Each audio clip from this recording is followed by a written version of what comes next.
Greetings! We're going to take a look at a couple of ebook reference sources to get some background information on your topic. First of all, let's go to the library homepage. I'm signed into my NWCCD and I'm going to open the library button. Okay, we're on the library homepage.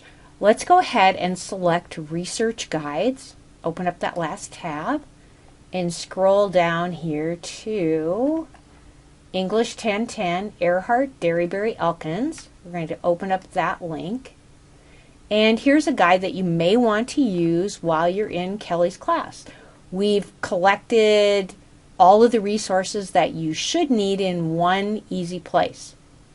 Today we're going to start with ebooks. So I'm going to open up the ebook tab. We're going to start with Gale Virtual Reference Library, a large collection of reference books, specialized encyclopedias, a great place to start your research to get some background information. So let's go ahead and open that up. One of the topics I'm thinking about researching is genetically modified food. So I'm going to start typing it in there. And you can see from the pull-down menu, it's kind of nice. I'm going to select genetically modified foods. And I have choices from several different resources. They're going to be pretty short. You can see this first one is 6 pages long, and it's a topic overview. It's going to tell me about the topic of genetically modified foods, give me some background. The first one is from Biotechnology and Context. The second one's from Gale Encyclopedia of Public Health. I've got one from this title, Ethics Science. So I do have quite a few choices. Students will often ask if each one of these counts as a source.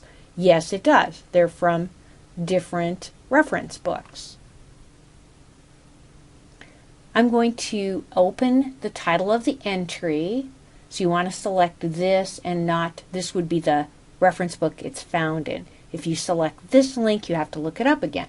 So let's make it easy. Just select the title of your entry. Let's take a quick look at the entry. You can just start reading down here, and it's divided into different parts. If you want to get to a certain part quickly, there's also links right here to the different parts. Here's the history, impacts and issues. A primary source connection would be an original source. So if you need a primary source, or those can be interesting anyway, that might be a good place to look. So easy way to navigate the entire entry right here. Also some cool things I just thought I needed to let you know, and they're actually really new. There's a translate button if you want to translate into a particular language. I can also change the font size if I want to make it easier to read. So I enlarged it right there. I can also listen to the article. Some people that really helps. Some other cool things. Save to Google Drive, save to OneDrive. I can email the information to myself, and I can also download. Also take a look at the menu at the top. You can see table of contents right there. We're going to look at book view in a minute. That's pretty cool. Citing. So, and it went right to MLA 8th edition. And I can go ahead and select it. And then do some copying and pasting. So that would give me a starter citation. It's also got email right here, printing.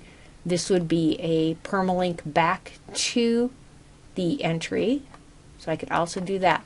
Finally, let's take a look at the book view. I've had some students tell me they really think this is cool. So it looks more like an actual book that you're reading. You can see it loaded. It's got all the pictures. I can go through. So it looks like it came out of a reference book. So that's pretty cool also. Okay, let's look at one more source, and this will also be reference books background information. So I'm back on the guide for Kelly, and I opened up ebooks, and the other one we're going to look at is Credo Academic Core. So let's go ahead and open that up. And you can see it says background information to start your research. Something I've always been interested in is Bitcoin. Seems like I need to know a little bit more information about that. I'm going to go ahead and open that up. And I've got, just like Gale Virtual Reference Library, some different sources to select from. There's one right here, and some of them will be very short. Here's a topic page going to give me some basic information. They're adding some cool things, little charts, graphs, background information. That one looks pretty cool. And they've also been adding some viewpoints. So kind of taking a view, not just background information, but also a viewpoint, pro, con. So they've added some of those in there. Let's go ahead and just look at this very first one. And this one's telling how Bitcoin works, which is very interesting to me. And you can see, just like Gale Virtual Reference Library, you can listen to the article. Also an easy citing button right there, and I can go ahead and select MLA. And we also have email. And we also have, just like in Gale Virtual Reference Library, we also have the permanent link. This URL would get you right back to the same page. Just like Gale Virtual Reference Library, each of the entries is from a different source. So you can see, so each one counts as a separate source. Okay, so a quick review. We learned how to use Kelly's guide. Going back to the home page, we went under research guides.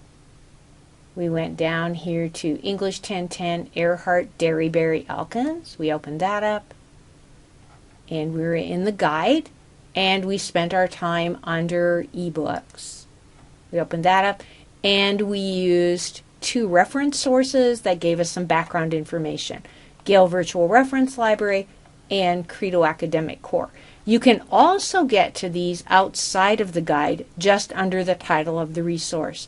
For example, Gale Virtual Reference Library, if I go back to the library homepage, I can go under Databases and Articles, go to A to Z, go to G for Gale, and right there, Gale Virtual Reference Library. So that's another way to access it.